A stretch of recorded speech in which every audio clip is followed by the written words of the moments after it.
cela radionica mi je ostala u divnom sećanju.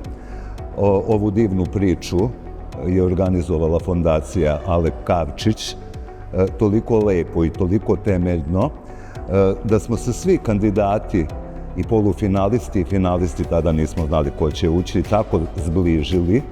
Imali smo podršku žirija, dok smo radili radionice, žiri nam je davao podršku i pogledom, osmehom i napravila jednu divnu priču.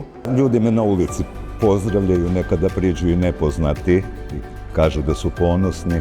Dosta roditelja koje ne poznajem mi se javljaju. Mnogo poruka je stiglo u privatnu poštu.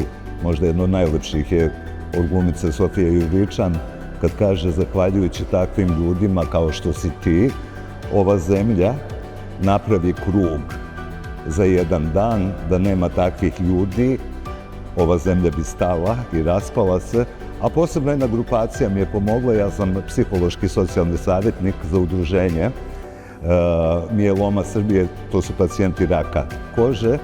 I proteklog vikenda smo bili na Tari, oni su pustili taj film koji je fondacija snimila za Global Teacher Prize i toliko se radovali i toliko širili tu priču, tako da zaista mnogo lepih trenutaka.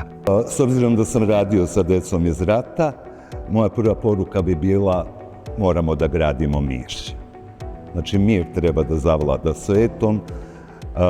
Radio sam sa bolesnom decom, bolesnim ljudima, učio ih isceljenju, tako da je poruka da moramo voditi računa o zdravlju dece,